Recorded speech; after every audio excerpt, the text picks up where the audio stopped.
So the van's running good, the Ninja Foodie's running good. The diesel heater's still out of commission though. Maybe by the time I do this hike and get back into town, that exhaust pipe will be there waiting for me in my mailbox. Set that up and also set up that silent diesel heater fuel pump that I got. Today I'm trying to get to the top of Eyebrow Peak. I'm on this Lake of the Hanging Glacier trail right now. It's a popular one.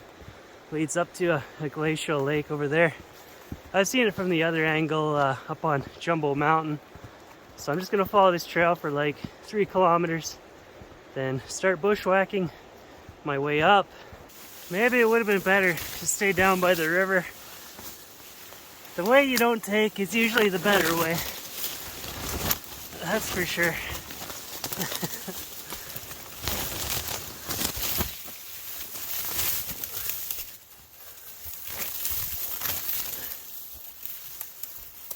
Oh.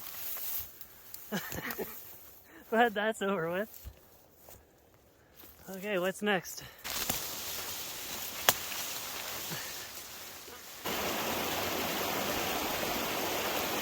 Eyebrow Peak is up there in that direction. The original plan is to go across the river up the berm and behind that ridgeline, but I'll get out the drone and see if there's a direct route up through there. This could be the way to go. It's just hard to judge the steepness when you're looking flat at something.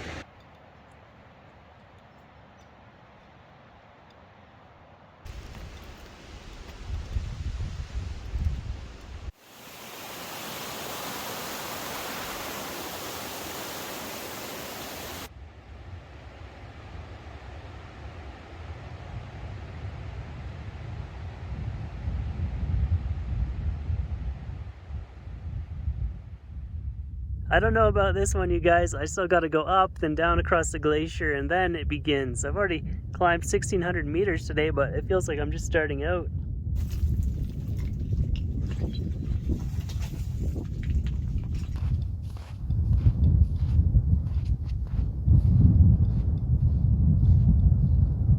I've been probing ahead with my tripod, but if there was a big crevasse, I think I'd be able to see it, because all the snow is melted off. But that could also work against me because any kind of snow bridge would be at its minimum point right now. But like flat glaciers are usually pretty solid. So I'm going up this south ridge. Either it goes or it doesn't go. This is the only chance I got. It slowly goes. Into some class 3 scrambling here.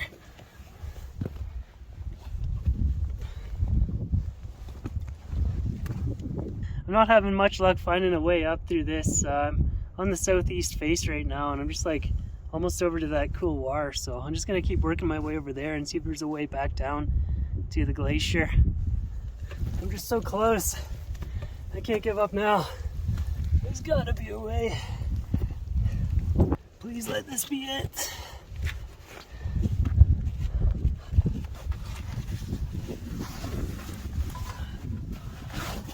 This does indeed look promising. I think I've done it.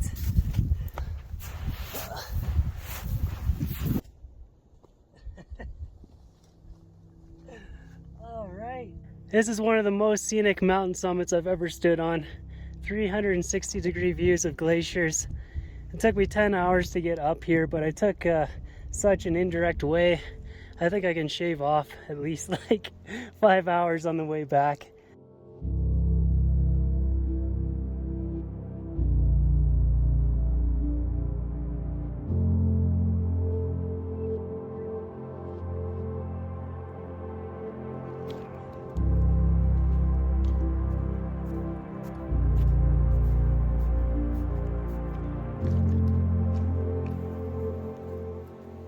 So it was 10 hours up and only 4 on the return. The trick on the way back was to stay at high elevation for as long as I possibly could. Just skip past all those alders and that impossible bushwhacking and go straight down through the pine forest where it was much smoother going. That southeastern slope of Eyebrow looks super imposing. I had no idea there'd be a way up there. I went straight down it on the return, which goes against my rules to go back a different way because you never know what you're going to run into. and it's not a good thing when you're already running short on time. I didn't want to spend a night out there without any camping gear. But yeah, if you're thinking of going out there to try it out, that southeastern slope is possible. I don't even think a GPS track would be helpful for it. Just bring the widest paintbrush you can find and go at it.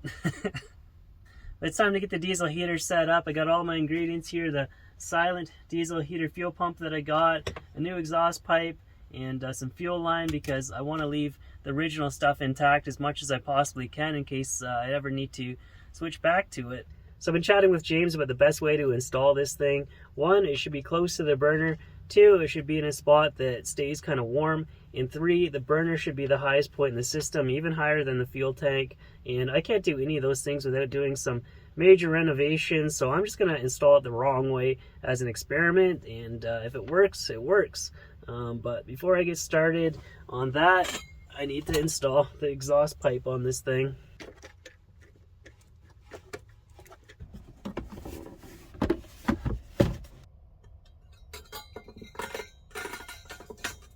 This part is not much fun. I got to get both of those pipes on, then reach under there to tighten those ring clamps. Doing it at -20 is even worse though. Those are both on very, very tightly, so I can drop it back down now. Okay, I'm all done in here. Gotta go outside and position the pipe.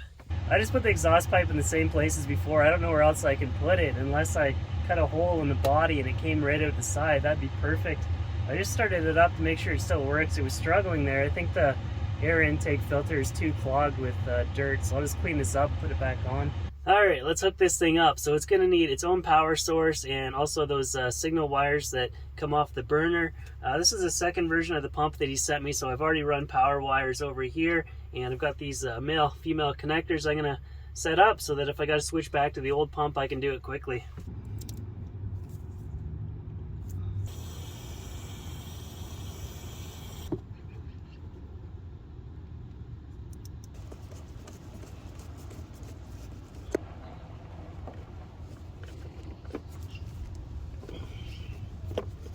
The original plan was to run a separate fuel line. Maybe I can figure that out later so I don't have to deal with leaky diesel every time I want to switch between pumps. And also, it's not that cold out, about 14 degrees Celsius, 4 degrees overnight, so I can't do a cold weather test on it right yet. This is just to see whether or not it works. It is going. Things are happening in a quiet manner. Oh, it's working, and it's quiet. Those are the two things that I wanted for like the last 3 years. He gave me some settings to dial in on the computer. I haven't done that yet. It's just all about getting the optimal burn, the right dosage of diesel. It's going to be hard to figure that out. He said you can do it with a heat gun or a carbon monoxide detector on the exhaust. But it looks like I'm getting a clean burn. So, that's all I can go on right now. The pump itself draws next to nothing. I'm not even getting a reading on my battery monitor. I've turned the heater down to its lowest setting so the vent is more quiet. We can get an idea if the pump is making any noise now.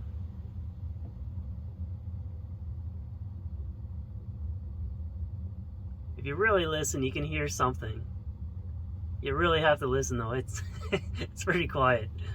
It didn't cool off here last night as much as I wanted it to. We got 9 degrees Celsius this morning, but I will change the computer to the correct settings and we'll fire it up again.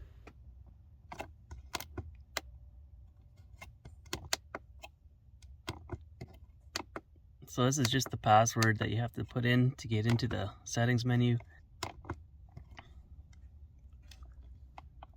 I'll start it up now. He said the last heat bar should show up within 5 minutes, plus or minus 20 seconds. So I'll run a stopwatch alongside this.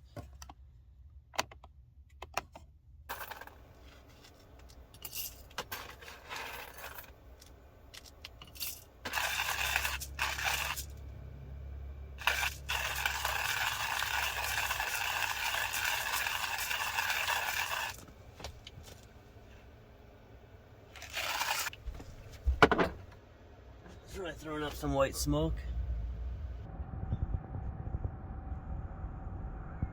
That didn't go so well this morning. I had to turn it off. There's diesel dripping out of the exhaust pipe. He warned me about that with my setup, that diesel could siphon through the system, and he's designed a special valve that I need to get off him and install that before I'll be able to use this pump with my system. So I'm gonna have to switch it back to the old clicker for now. So I got the clicker reinstalled, the heater's working good again. I've already spoke to James this morning. He's gonna send me a new version of the pump with an anti-siphon valve on there, so we'll receive that in a couple weeks and see if that solves the problems.